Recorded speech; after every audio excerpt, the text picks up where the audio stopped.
Hi అండి. ఈరోజు నేనేం చూపిపోతున్నాను నీకు అంటే మీరు ఫ్రూట్స్లో రారాజుని ఎప్పుడైనా చూసారా? వాల్నట్స్ వాటన్నిటికాడికి రారాజు ఇది.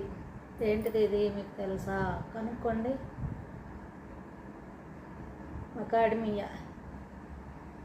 మకాడమియాని మనకి చెట్టు ఈ మధ్య నర్సరీలో కూడా చెప్తున్నారు కదా, జామాయిల్ చెట్టు లాగా ఉంటుంది. అది చెట్టు హైట్ చాలా హైట్ పోద్ది. అది చెట్టు వేసిన తర్వాత 3 సంవత్సరాలకి ఏమో కాపు వస్తుంది. కరెక్ట్గా నాకు ఐడియా లేదు. 3 సంవత్సరాలకు ఏమో కాపు వస్తుంది.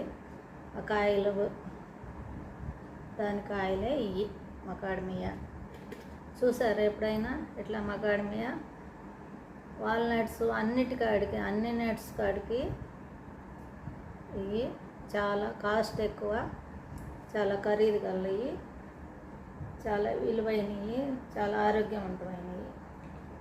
మకాడమియా కాయలు ఎప్పుడైనా చూసారా? చూడలేదు కదా మీరు. చూపిస్తున్నాను నేను, చూడండి. మకాడమియా దీంట్లో అన్ని పోషక విలువలు అన్నిటికాడికి, అన్ని నట్స్ కాడికి దీనికి బాగా పోషక విలువ ఎక్కువ, ఖరీదు ఎక్కువ, అన్నిటి బాగుంటుంది. ఈ చెట్టు పొలాల్లో వేసుకున్నా కూడా ఈ కాయలు వస్తాయి. కలప కూడా చెక్కలకి ఉపయోగపడుద్ది అంట. కలప కూడా టేక కాడికి ఎక్కువ రేట్ అంట. ఇది చెప్తున్నారు మీకు. ఈ వాల్నట్స్ గురించి చూపిద్దామని తీసుకొచ్చాను.